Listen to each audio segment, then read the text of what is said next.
Welcome to On Our Way, a podcast about grief and loss. Beryl Botman is my name. Good day. Having dealt with the initial shock death brings and informing the significant others, and accepting mourners in your space brings me to the issue of the role I expected my in laws to play. And what about these relationships came totally unexpected? I reflected not only on the initial relations, but also on the unfolding developments and my learnings. But just before I continue, let me give you some family background. Russell and I met when he was a widower and I was a single parent. He had two children, a son and a daughter, and I had a daughter. And that meant that in our marriage, we had three sets of in laws that we dealt with: my family, my parents, his parents, and his first wife's parents. They weren't initially, they were not strained relationships at all.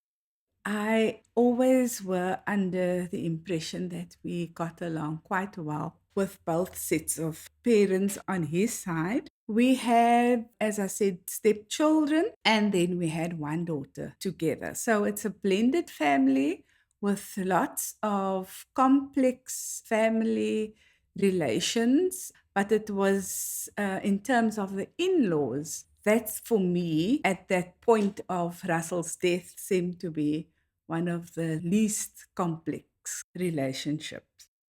So, in that sense, I had certain expectations after having informed them about Russell's death. And so, my expectations was that we were building on the current relationships. At the time, there was mutual respect. We understand each other's situations. In particular, they had a sense of the challenges we had in our family life. Russell and I were always open about issues that we struggled with, especially as far as raising stepchildren for both of us was the case. And so we were open about that. I was under the impression that they will understand that, and all I expected was love and support. I knew that they also had suffered a great loss, but I never thought that I would not get the support that I was expecting. So they all had to travel to Cape Town. Russell was the only of the siblings that lived in Cape Town. He had a brother and two sisters who lived in Johannesburg and a sister in Bloemfontein, and they all had to travel. From the word go, with the expectations that I had, I found just one or two things that were different about the behavior of just one of them, not all of them. But that started this niggling feeling of discomfort with me. So, yes, I expected support and understanding. I expected that I could rely on my in laws, Russell's siblings. And all of us, we had respect for Russell as the oldest sibling. And I know without a doubt that all his siblings had great respect and admiration for him. And he took his responsibility as the eldest sibling, the oldest child, very seriously from his childhood. He was the eldest in their family since they had no surviving parents.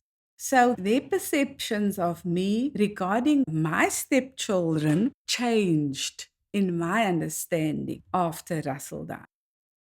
With regards to raising our children, Russell and I as a team used to try and do our best and try to learn how to make our blended family work. We attended workshops, we read widely, we followed parenting programs for step parents, and all the while we shared all these experiences with the family, especially at the time, the parents, Russell's parents, who were still alive at the time. Russell is the eldest of the siblings, and he took, as I mentioned earlier, much responsibility for the family, and he took those responsibilities seriously. But he was also always, he had to take responsibility for family funerals. He would be the speaker, the speech maker at festivities or celebrations, and he would be the minister in weddings and all of those responsibilities he had. So he was well respected and relied upon. There was some strains in the relationship, also in their relationship in the last couple of years between them, is not something that I will embark upon. But I expected that we had respect for one another in the efforts that we made with all of our families and raising all of our children. I thought and I accepted that the family accepted us as the couple with the responsibilities of the elders. Although I am only older than their last born, but being married to Russell made me part of that couple.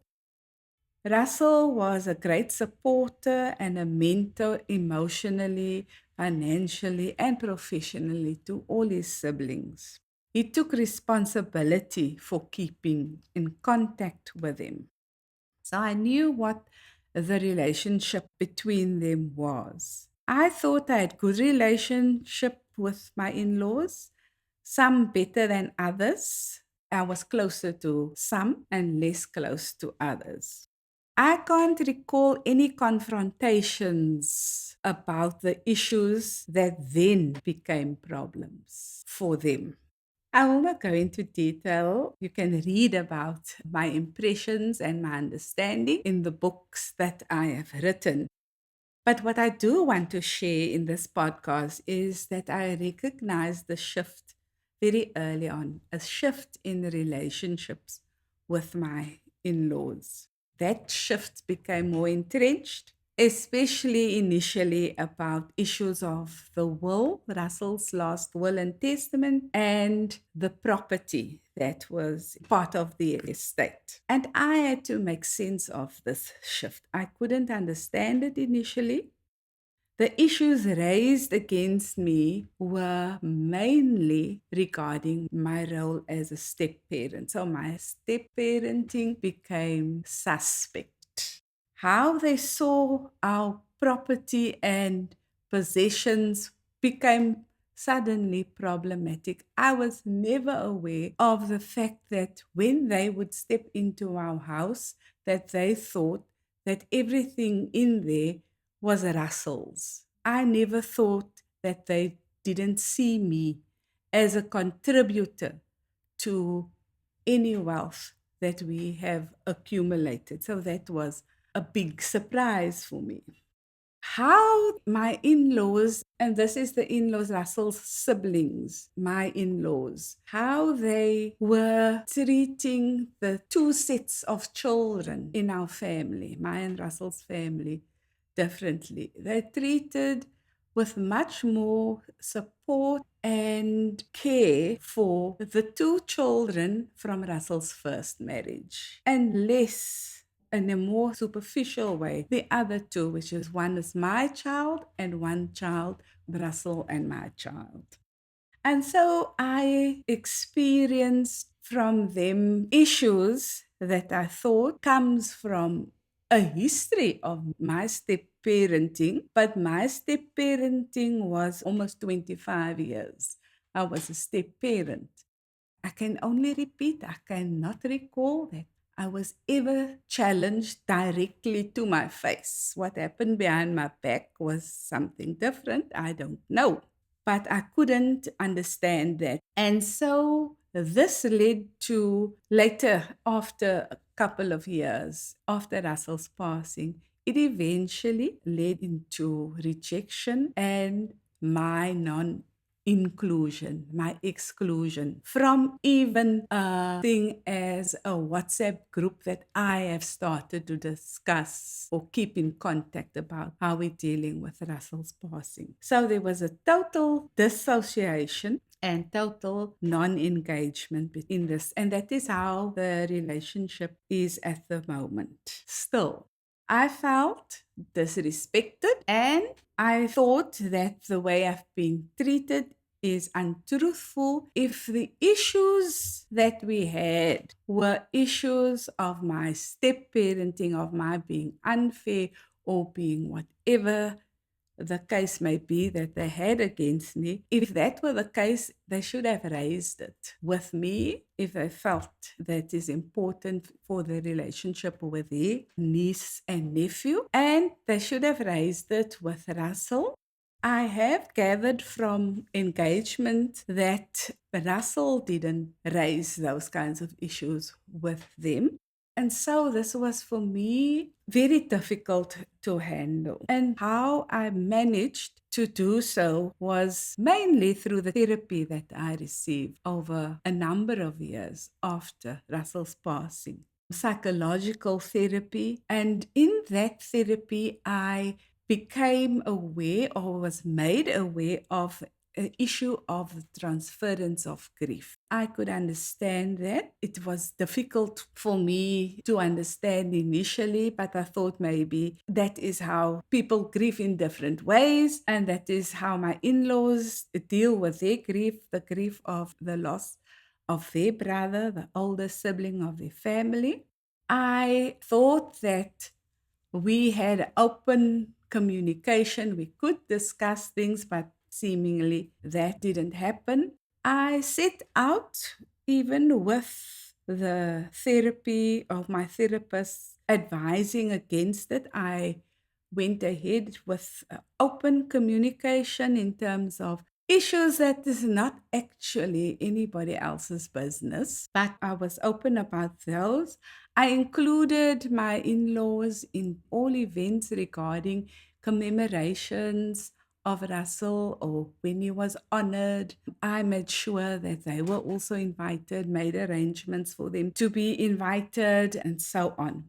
Eventually, I had to accept the therapy inputs that I received. I had to accept that I might not be able to heal the relationships as they have developed.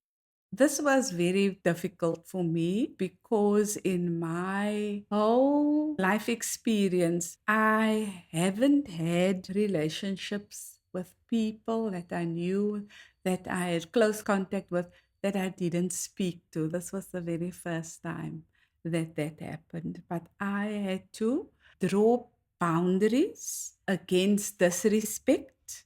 I had to work very hard on issues of forgiveness, of leaving the issue and stay open for reconciliation when that seems to be feasible. But I knew that I am not open to humiliation.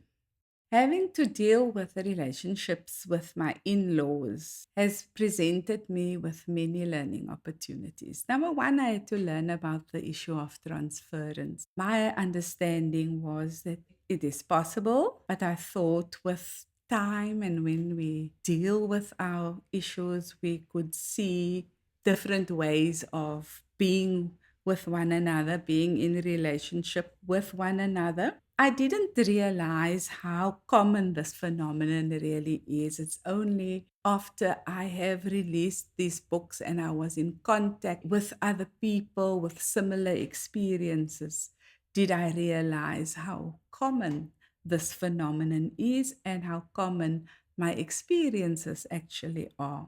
So much of what I initially thought and the experiences that I had with my in-laws are issues that are unspoken in our families and in our communities and in our society. It is now that I'm reflecting that I think about aunties in families that we meet later in life, never heard a word about her before, And now I realize, but that was a widow. And more often than not, the wife to one of the brothers of the family that were excommunicated. I think I am ashamed that I never realized that sooner in my life about those missing family members. I am aware that there are many widows who have a much greater dependence on their in laws. I count myself fortunate that I don't have that. I am financially independent. I am intellectually independent. I am emotionally independent. I'm psychologically independent. But that is not the case for many, many, many widows. Many of them have to suffer dispossession, have to suffer the injustice of having to fend for her and her children on her own, while the wealth that has been gathered by a couple is being taken by whoever feels that they have the right to do so. The issues of ostracization from families, from friends who don't invite them, widows, not being part of the friendship circles anymore, communities that have certain ways in which they treat women, widows, differently, even in faith communities. The way in which widows are treated, and I understand that it can be much worse for many more widows than the experiences I have. But one experienced vindictiveness and people's behavior is hurtful. But all of these hurtful vindictiveness, this disposition, ostracization, remains largely unspoken in our society. People relate the positive side of widowhood. Only there is a lack of relating negative stories. I can attest to some books that I read during that time, and none of them, the few books that I read, prepared me for disposition or the attempt at disposition in my case. For others, it's disposition or ostracization or victimization or being hurt. And so these are the issues that stems directly, in my understanding, from the relationships between the in-laws and the widow. I'm not sure that these issues are issues for widowers in families. I would like to share with you some extracts just to illustrate how I experienced some of the issues regarding my in laws. In Without You on page 17, I wrote, I detect a bit of reserve, a discomfort with your family. I cannot put my finger on it. Phoebe has not even called yet. Only Dion and Ethne did. Grace has tried to explain that this was just Phoebe's way of dealing with it. I don't know. I'm unsure. I put it out of my mind. This was on the same day that Russell passed away. And just to illustrate how this relationship developed over this period of 5 years, I would like to share two short extracts at the end of 5 years. I'm reading from Still Love Remains, page 215. They were surprised to see me there and expressed appreciation. But my biggest surprise and delight was that I could demonstrate compassion with Grace. She looked so happy to see me, and we embraced each other. I felt a heavy weight lift from me, and I was, for this single reason, thankful that I tackled the long road all on my own. And the last extract on page 248, after this encounter with my sister in law, Grace. I'll be dishonest should I fail to share with you my disappointment in Grace's behavior.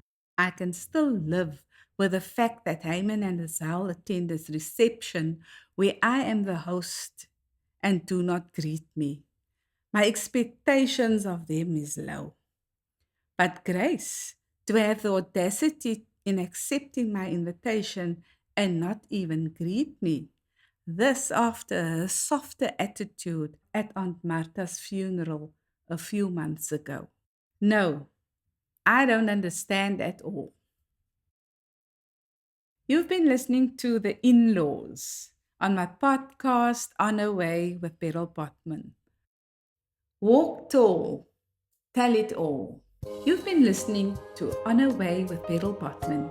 You can purchase my books online on Amazon, Take-A-Lot, and at bookstores like Exclusive Books, Bargain Books, independent bookstores, and Barnes & Noble internationally. To connect with me, please follow me on Facebook to learn more about my book launches and talks. You can write to me at beryl.botman60@gmail.com. Thank you for listening.